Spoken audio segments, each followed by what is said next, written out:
I don't believe it. You told Al that you want to evict him. That's right, because he's a tenant from hell all of a sudden.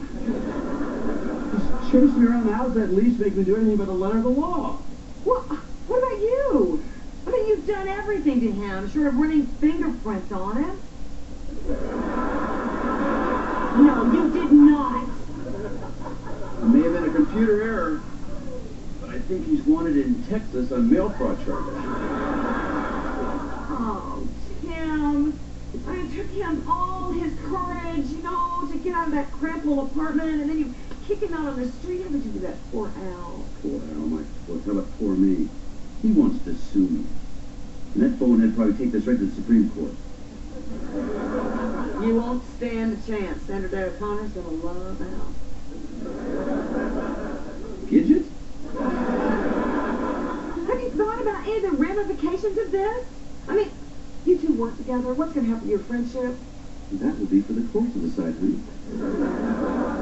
You're not even gonna try to work this out. No. Because even if I did, I run the risk of Alan forcing me to snake out his toilets. That's a risk I'm not willing to take. Okay, you're not going to talk to him, then I'm just going to go do it for you. Okay. Good luck. Go over there and talk to him. He'll end up sucking asbestos out of his attic.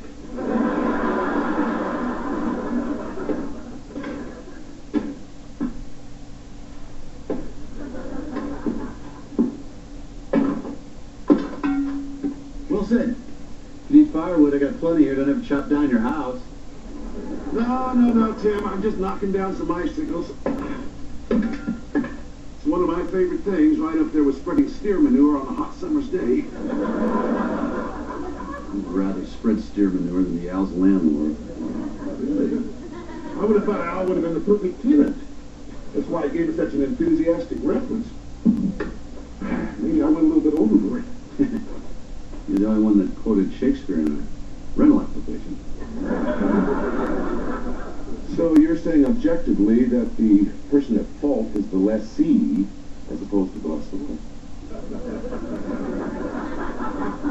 More or less. Well, so what happened? We're just disagreeing over the lease. So I'm going to have to evict it. Well, Tim, I'm shocked that you would evict your best friend. And I'm even more shocked that you would make him sign a lease.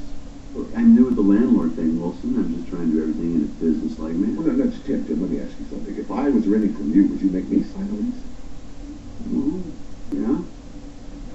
I'd probably let you skip the fingerprinting and the blood sample. Tim, a landlord doesn't have to do that.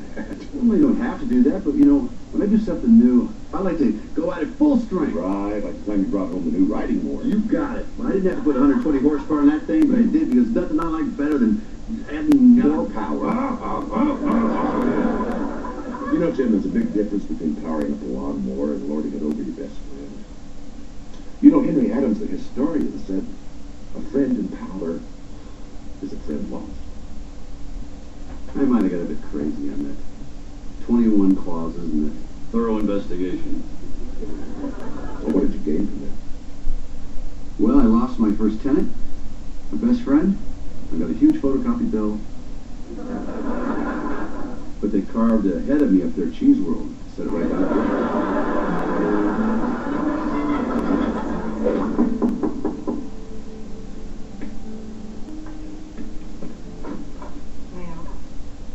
Hi, Jill. Can I come in? It's your house. You can do whatever you want to. I brought you a housewarming gift. Why would you do that? Your husband is trying to evict me.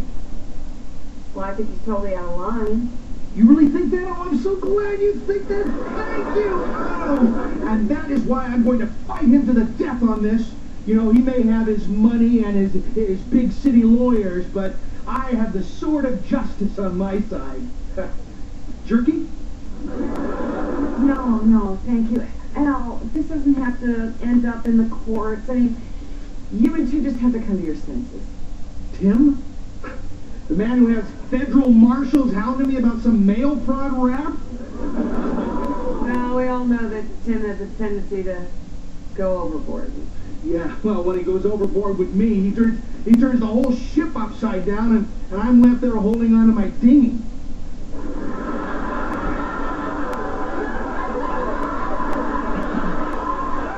Well, it's just, he takes advantage of me. I know. And it makes me so mad, I sink to his level. Okay, what do you mean by that? Well, first, Tim makes me sign this ridiculous lease, and then, when I ask him to abide by the lease and fix some things around the house, he resists. And that just, I retaliate by finding more things for him to fix. Well, that's understandable. Well, it gets worse than that, because once he fixed everything, I started breaking new things on purpose. You broke things? Yeah. That's sick. It's also really, really funny. I've done similar things to him for different reasons. You have? There was this one time that I was really overwhelmed with schoolwork, and he kept pestering me about remodeling a bathroom or something. So I snuck out to the garage and I squirted some motor oil under the engine of his Mustang. It kept him out of my hair for days. That's And brilliant. there was another time I painted chicken pox on Mark's face so I wouldn't have to go to a tractor pull. This is a side of you I never knew existed. Yeah, I'm devious. Yeah, you already heard me?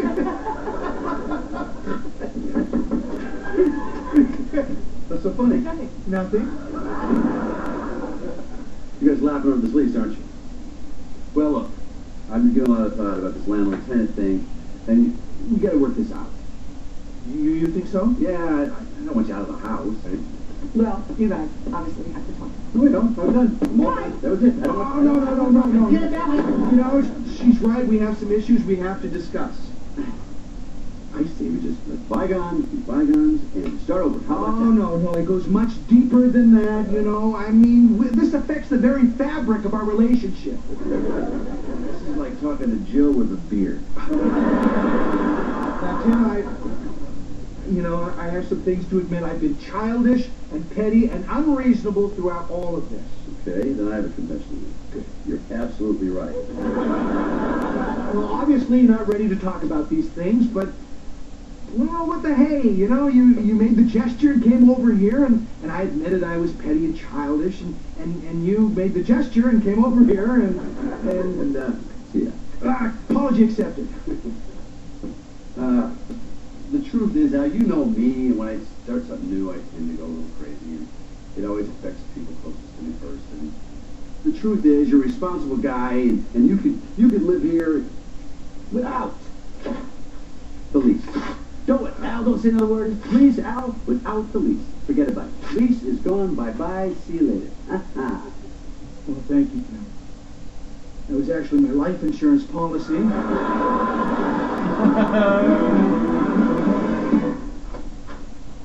Well, here it is. A new shirt.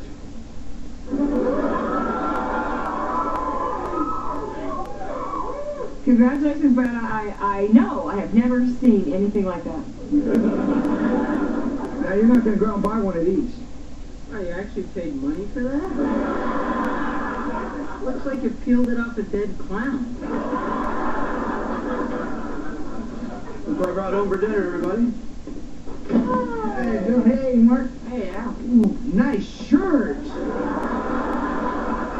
You like it? I just got it. Yeah, well, me too.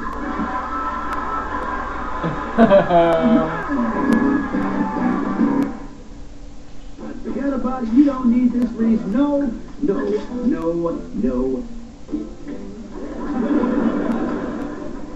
There we go. Okay.